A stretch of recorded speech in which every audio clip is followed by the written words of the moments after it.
네, 세 번째 키워드는 비극입니다. 살려주세요. 라면 형제의 비극입니다. 네, 스튜디오에는 오윤성 교수님 나오셨습니다. 어서 오세요. 안녕하세요. 네, 집에서 라면을 끓여 먹으려다 발생한 불로 중상을 입은 초등학생 형제가 닷새째 의식을 찾지 못하고 있습니다. 순식간에 번진 불에 형제는 119에 신고를 하고 살려주세요라는 말을 반복했다고 하는데요. 신고 당시 상황과 출동한 소방관의 이야기부터 들어보겠습니다. 여보세요? 여보세요? 어떤 것 때문에 그러세요? 주소 먼저 알려주세요. 무슨 빌라요? 불났다고요? 안에 계세요? 진입하기가 불가할 정도로 주방하고 거실에서 화재가 컸습니다. 현장에는 없었고요. 그 다음에 아마 연락을 해서 온 것 같아요, 어머님이. 예, 오 교수님, 어린 형제들이 얼마나 무서웠을까 싶은데요. 이렇게 위험한 상황에서 그래도 형이 동생을 보호하려고 했다, 이런 정황이 알려져서 안타까움이 더한 것 같아요. 물론 이제 그 현장에 아무도 없었기 때문에 예. 정확하게 말씀을 드릴 수는 없지만 우리가 이제 그 발견 당시의 모습을 보고 추정을 할 수가 있습니다. 네. 발견됐을 때 형은 그 침대 위에서 발견이 됐고 동생은 이 침대와 같이 붙어 있는 그 책상의 아래쪽에서 발견이 됐는데 그 특이하게도 그 주위를 그 이불로 다 이렇게 둘러싸여 있었다는 거죠. 예. 그리고 이제 지금 그 형 같은 경우는 한 40% 정도 화상을 입었고 동생은 그거보다는 훨씬 적은 그 화상을 입었다라고 하는 이것을 보게 된다면 형이 그 당시에 필사적으로 동생을 보호하려고 노력을 했었던 것은 아닐까라고 우리가 충분히 추정을 할 수가 있고요. 그리고 이제 이것을 보게 된다면 이 사건과 연관해서 사회라든가 또는 바로 어머니가 보호를 하지 못했던 그 동생을 형이 보호를 하려고 필사적으로 노력했다라고 하는 이 사실이 상당히 정말 가슴을 울큰하게 만듭니다. 형도 10살이잖아요. 그렇습니다. 10살, 8살입니다. 네, 평론가님 앞서 교수님 말씀 주셨지만 이 사건의 가장 큰 문제는 보호자가 없었다는 거예요. 네, 그러니까 그 당시 오전 11시 화재가 났죠. 아이들은 라면을 끓여 먹으려고 했죠. 배가 고팠는데 아침 식사도 못한 것으로 추정이 됩니다. 그리고 비대면 수업이라 학교에 급식을 받으러 갈 수도 없었습니다. 근데 아무도 없었고요. 이제 이 어머니와 사는 한부모 가정 자녀들이에요. 그런데 문제는 이 어머니는 전날 이미 집을 비웠고 지인을 만나고 있었고 지인 집에서 아마 기거했던 것 같고 그러고 이 오전에도 집에 들어오지 않았던 겁니다. 문제는 이웃 주민들의 이제 이 진술, 증언을 들어보면 이런 방임은 굉장히 잦았던 것 같습니다. 네. 네, 아이들은 평소에도 주로 편의점 음식으로 끼니를 해결한 것으로 알려졌습니다. 이웃 주민들의 이야기도 들어보시죠. 자전에 왔는데 이번 달에는 저도 안 왔어요. 아이들이 여기 와서 막 하나씩 사서 가고 그랬다고. 네, 맞아요. 그 아동급식 카드. 아동급식 카드가 되는데 한정되어 있어서 우유나 음료 같은 거. 이제 나이에 비해서 평균 또래로 보면 최근은 조금 외소한 편이었고 형제가 애들이 카드로 이제 엄마 심부름을 가는 거 그걸 여러 번 봤어요. 변호사님, 언론 보도를 보니까 아이들이 하루 종일 굶다가 새벽 3시에 편의점에 가게 됐다, 뭐 이런 보도도 있던데, 이건 확실히 돌보지는 않은 거죠? 방해이 맞는 거죠? 일단 경제적으로 굉장히 어려웠던 걸 보여요. 일단 기초 생활 수급자에 해당이 되기 때문에 경제적으로 어렵고 또 엄마가 이제 밖에서 활동을 하느라고 애를 챙기지 않을 수도 있는데 그 언론 보도 보니까 아르바이트생이 그 인터뷰 내용이 있더라고요. 그런데 그러니까 이 사건이 일어나기 일주일 전입니다. 새벽 3시에 이들 형제가 왔다는 거죠. 와가지고 아침에 조금밖에 먹지 못해서 배가 굉장히 고프다. 그리고 엄마가 아팠기 때문에 아무것도 먹지 못했다는 그런 취지로 얘기를 했다는 거예요. 그런 걸 보면 그날도 이제 하루 아침 한 끼를 먹었는데 조금밖에 안 먹었다는 거죠. 그럼 이런 것들이 굉장히 반복되지 않았나 이제 그런 생각이 들고요. 근데 엄마가 사실 아파도 이제 애들을 심부름 시켜서 음식 사다 먹으라 뭐 특히 아동급식 카드를 가지고 있었다고 그래요. 예. 그러니까 뭐 배고프면 음식을 사다 먹을 수 있는데 엄마가 너무 애들에 대해서 신경 쓰지 않고 방임을 한 게 아니냐. 근데 이 부분은 경찰서 조사해야 하는데 아직 조사가 안 돼 있어서 뭐라고 저희가 섣불리 이 얘기는 할 수는 없어요. 없지만 이제 일반 다른 가정, 물론 이제 편부모 가정이다 할지라도 엄마가 전혀 좀 신경을 쓰지 않았는가, 이제 그 부분에서 이제 법적인 좀 문제가 될 가능성도 있다고 봅니다. 네, 학교에 돌봄 서비스를 신청하면 급식을 이용할 수도 있었지만 어머니가 거절했다고 하고요. 또 어머니는 자활 근로에도 거의 나오지 않았다고 하는데요. 그 목소리도 함께 들어보시겠습니다. 긴급 돌봄 권유는 계속 해왔고요. SNS로 여러 차례 나갔고요. 가정통신문으로도 계속해서 나갔어요. 개인적으로도 가셔서 권유를 하셨고요. 8월달에 10몇만 원밖에 안 돼. 이건 이제 날짜로 치면 이게 겨우 한 3, 4일? 코로나19 때문에 여기 업무가 잠시 중단된 게 8월 25일이거든요. 8월 1일부터 24일까지는 일을 얼마 안 했다고 보시면 되고요.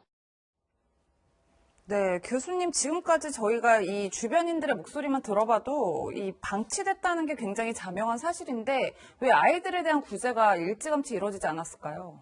글쎄, 이제 이미 이런 일들 같은 경우는 그 사전에 징후 같은 것이 있습니다. 그래서 벌써 이제 2019년에 2번이나 주위 이웃들이 이제 방위가 연관돼 가지고 이제 문제를 제기를 했고요. 금년 5월 달에도 아동복지기관에서 어머니 같은 경우는 여러 가지 경제적인 형편상 방임 우려가 있고 또 이제 심리적으로도 우울증이라든가 또 불안정 증세를 호소를 하고 있기 때문에 이게 충분히 방임이 일어날 수 있다라고 이렇게 예상이 될 수 있었었는데요.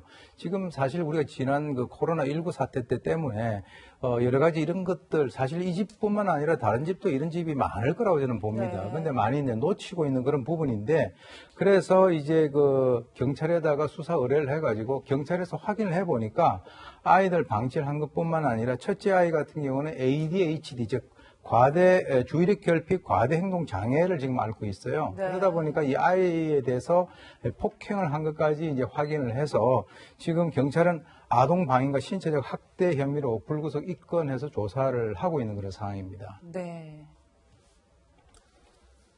네, 형제가 엄마로부터 분리돼서 보호받았다면 이런 사고가 일어나지 않았을 것이다. 이런 지적이 나오고 있습니다. 변호사님, 그런데 지난 5월 달에 아동보호 전문기관이 형제와 엄마를 분리해야 한다. 이렇게 법원에 보호명령 청구를 했는데 법원에서 이걸 받아들이지 않았어요. 왜 그런 거죠? 일단 2년 전부터 2018년도부터요. 아이가 학대를 받고 있다고 그래서 신고가 한 2차례 있었고요. 최근 5월에도 신고가 있었다고 합니다. 그래서 아동보호 전문기관에서는 피해 아동을 분리해야 한다. 그래서 보호명령 청구를 하고 이제 수사까지 의뢰를 했거든요. 근데 법원에서는 그 판단을 격리를 했으면 사실 이런 문제가 생기지 않았을 거예요. 근데 법원에서는 격리보다는 상담을 받는 게 낫다. 그래서 이제 아들 둘하고 엄마하고 상담을 받도록 그런 결정을 했단 말이에요. 예. 근데 이게 불행하게도 이 결정을 한 직후에 이런 사태가 지금 발생을 한 거예요. 예. 그러니까 시간적으로 봐도 굉장히 안타까운 측면이 좀 있고 또 코로나가 없었다고 한다면 또 이런 일이 안 생길 거라는 또 아쉬운 마음이 있어요. 왜냐하면 지금 학교를 갈 수 없는 입장이잖아요. 예. 학교를 갔으면 학교에서 급식을 당연히 먹었을 거고 그다음에 또 집에 있지 않았다고 한다면 이런 일이 발생하지 않았겠죠. 그러니까 여러 이제 불행적인 요소가 굉장히 겹쳤다 이렇게 볼 수 있고, 그럼 법원에서 왜 분리를 안 했지? 거기에 대해서 이제 법원을 원망할 수도 있는데, 예. 법원의 입장에서는 여러 가지 또 검토를 했겠죠. 그래서 예. 분리보다는 차라리 상담이 낫다 이런 결정을 했는데, 근데 결과적으로 보면 이제 분리 결정이 나는 게 훨씬 더 나았다 이런 우리가 아쉬움이 있는 거죠. 네, 교수님 일단 말씀처럼 어머니에 대한 조사는 좀 아이들이 회복된 후에 진행하겠다 이런 입장이긴 한데 어떤 뾰족한 묘수 같은 게 있을까요? 지금 경찰에서는 이 어머니가 너무 충격을 받고 있고 그리고 아이들에 대한 지금 치료하는데 옆에서 지금 보고 있기 때문에 조사를 할 수 있는 그런 입장이 아니라고 합니다. 그렇죠. 그러나 이제 지금 이제 그동안에 돌봄 서비스를 거부를 했다든가 방임 또는 학대했던 문제 그리고 이제 전날 집을 비웠던 그런 여러 가지 문제. 근데 제가 볼 때는 이것은 이 하나의 어떤 사건으로서 우리가 종결 지으면 안 될 것 같고요. 사실 이 사건이 발생되고 난 뒤에 이제 정치권이라든가 정부에서는 여러 가지 어떤 대책들을 정말 엄청나게 쏟아내고 있거든요. 그래서 늘 이제 저는 개인적으로 봤을 때 이런 일들이 발생하면 그렇게 이제 문제에 대해서 주목을 하고 있는데 소 잃고 외양간 고친다라고 하는 그런 느낌을 지워버리기가 쉽지 않습니다. 네. 그러니까 사실 뭐 방치된 아동 문제, 학대받는 아동 문제 나올 때마다 사실 뭐 정부에서는 전수조사를 하겠다 이런 얘기들이 참 많았었는데 늘 그때뿐이 아닌가 이런 좀 아쉬움이 남습니다. 지금 많은 국민들이 아이들이 빨리 의식을 찾고 건강을 회복하길 빌고 있을 텐데요. 행정복지센터와 소방서 등에는 후원 문의가 굉장히 많이 이어지고 있다고 합니다. 네. 홍동관님, 지금 굉장히 그래도 아직은 따뜻한 이웃들이 많은 것 같아요. 지금 우리 마음이 다 그렇지 않습니까? 이 아이들이 지금 살아있습니다. 위중한 상태입니다. 회복되기를 바라는 거죠. 지금 의식이 돌아와야 되고요. 호흡을 찾아야 되는데. 그렇죠. 지금 이 둘 다 화상의 정도가 문제가 아니고 이제 우리 화재 현장에서 유독가스를 흡입하잖아요. 예. 둘 다 호흡이 없고 의식이 없는 상태에서 옮겨졌는데 다행히 지금 이제 산소 호흡기로 치료하고 있고 그리고 이제 의식이 지금 돌아와야 되는 거예요. 제가 너무 안타까웠던 게 동생은 일반 병실로 옮겨졌다, 호전됐다 이런 뉴스가 나왔었는데 이게 착오에 의한 오보로 확인이 됐습니다. 그러니까 둘 다 이 아이들이 살아 돌아오기를 바라는 국민 마음이 지금 어제 오후 기준으로 40여 명이 모아서 소방서 행정복지센터에 보낸 돈들이 이미 1,700만 원 정도 돼요. 그리고 하루에 5, 60통의 전화가 어떻게 도울 수 있겠는가라는 이제 이 문의 전화들이 온다고 해요. 예. 우선 무엇보다 먼저 이 아이들이 빨리 회복되기를 기원을 해봅니다. 네, 변호사님, 이런 가운데 정치권에서도 이제 한마디씩 하고 있는데, 안철수 국민의당 대표가 이런 이야기를 했더라고요. 국민에게 통신비 2만 원을 지원하기 위해 9천억 원의 국민 세금을 낭비한다는 것은 있을 수 없는 일이다. 아이들이 죽어가는 세상에서 2만 원을 받고 싶지 않다. 어떻게 보셨어요? 일단 9천억을 통신비로 지급하는 것이 저는 낭비라고 보지는 않아요. 그런데 우리가 어떤 예산을 쓰고 돈을 쓰는 데 있어서는 가장 실효성이고 긴급한 데 써야지 않겠습니까? 사실 통신비 2만 원 지급하는 것이 제가 볼 때는 그게 긴급하다고 보지 않고 또 실효성이 있다고 보지 않아요. 그러면 지금 라면 형제의 이런 사건을 계기로 해서 그럼 우리가 어디에다 돈을 써야 하는지에 대해서 사실 굉장히 명확하게 나와 있거든요. 그럼에도 불구하고 정부에서는 밀어붙이를 하고 있어요. 그런데 지금 여권에서도 이에 대한 비판이 좀 있지 않습니까? 그러면 제가 볼 때는 좀 원점에서 좀 재검토했으면 어떨까 싶어요.